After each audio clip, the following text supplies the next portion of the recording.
In 2025, Pakistan finds itself at a precarious crossroads, teetering between failed governance, economic collapse, and a growing awareness within the international community that its much-touted military prowess might be more illusion than substance. For decades, Pakistan has cultivated an image of strength, primarily through its large standing army and nuclear capabilities.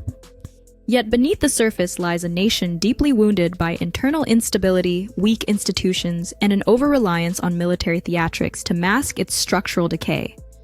While it has long sought to portray itself as a formidable regional power capable of deterring external threats, particularly from India, recent developments have led analysts and observers, especially in Western policy circles, to reassess this narrative.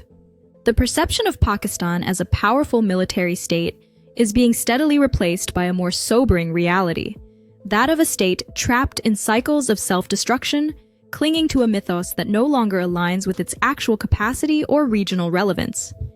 The myth of Pakistan's military strength is built on a mix of historical legacy, nuclear deterrence, and a deeply entrenched domestic narrative that equates the survival of the state with the omnipresence of the military establishment. Pakistan has one of the largest standing armies in the world, with hundreds of thousands of active personnel and a network of intelligence, paramilitary, and strategic forces. The possession of nuclear weapons, achieved in 1998, further elevated its status in global geopolitics, allowing it to deter direct military engagement with India and to position itself as a central player in the South Asian security balance. Yet these achievements have often obscured critical shortcomings.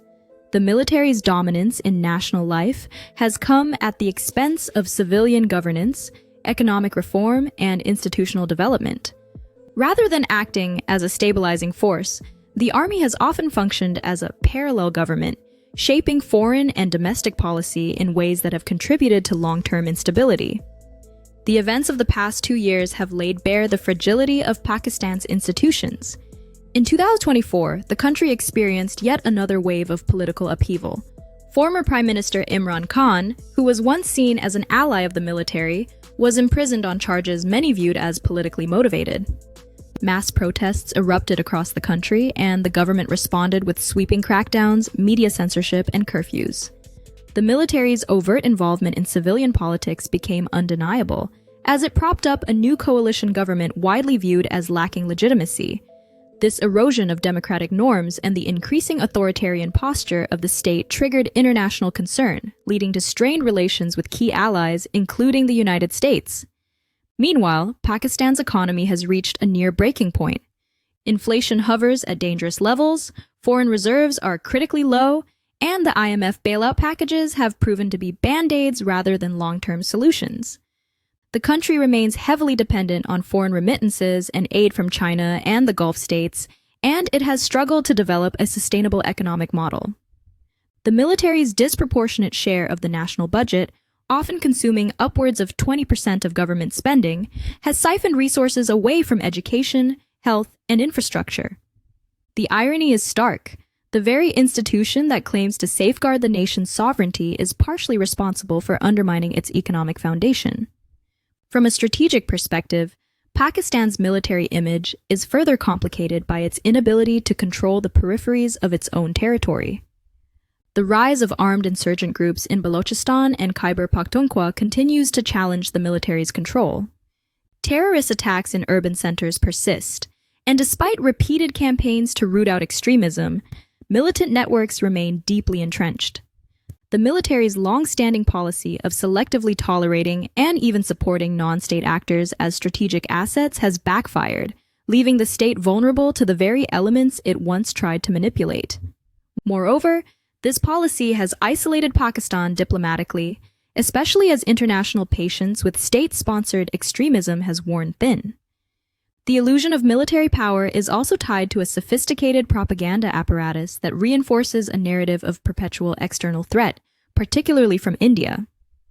This has enabled the military to maintain its primacy in national affairs under the guise of national security, but the repeated invocation of an Indian threat has lost much of its efficacy, especially among younger generations who are more focused on jobs, education, and economic mobility than on age-old rivalries.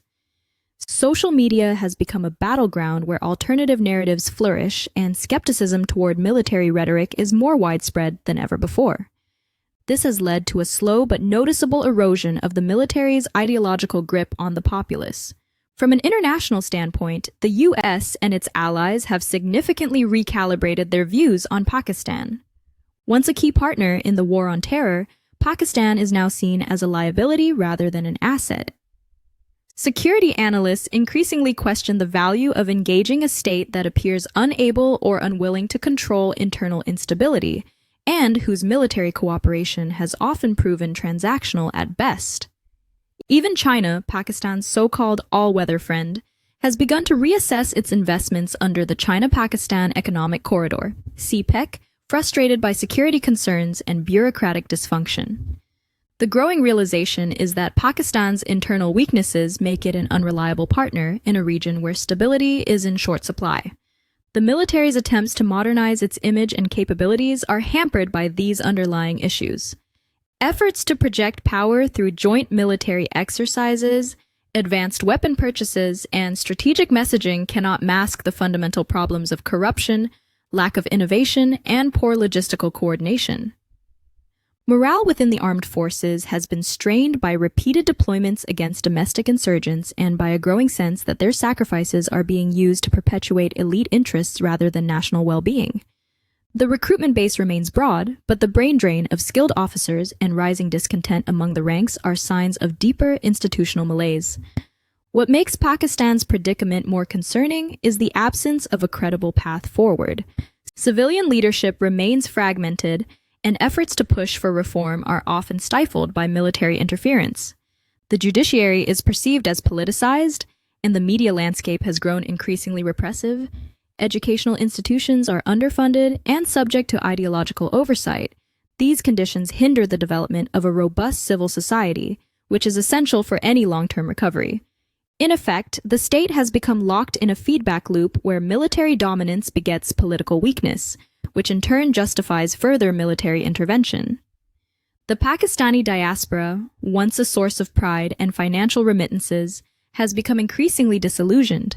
Many educated expatriates are choosing not to return, citing concerns about safety, freedom, and opportunity. The country's brain drain is accelerating, further diminishing its capacity to innovate and rebuild. Foreign investors, already cautious, are pulling back amid fears of political instability and economic mismanagement. Tourism, once a hopeful sector, has all but collapsed under the weight of travel advisories and negative international press. Despite all this, the military establishment continues to cling to its mythos. It maintains control over key sectors of the economy through military-owned conglomerates and wields enormous influence over foreign policy, particularly in matters related to Afghanistan, India, and the US. But this influence is increasingly hollow. Regional actors are building bilateral ties that exclude Pakistan, focusing instead on India, Iran, or Central Asian partners. Pakistan's inability to deliver on regional trade or energy projects has led to its marginalization in key initiatives like the International North-South Transport Corridor and the newer Middle Corridor backed by Turkey and Central Asian states. There is a growing recognition within Pakistan itself that the military's dominance has become a barrier to progress. A small but vocal group of reformers, politicians, journalists, academics, and former military officers have begun to call for a fundamental rethinking of civil-military relations. Their voices are still at the margins, often suppressed, but they represent the seeds of a potential reckoning. Whether these seeds can flourish in the current climate remains to be seen. What is clear is that the old model is no longer sustainable. As the world watches, Pakistan must confront an uncomfortable truth. Military strength without economic resilience, democratic legitimacy, and institutional integrity is a brittle foundation on which to build a nation's future. The myth of invincibility has begun to crack, revealing a state that is more fragile than formidable. Unless significant reforms are undertaken, and unless the military relinquishes its stranglehold on civilian life, Pakistan risks not just stagnation, but further descent into dysfunction. The world is no longer fooled by parades and posturing. In 2025, power is measured by stability, prosperity, and accountability. And by those metrics, Pakistan has a long way to go.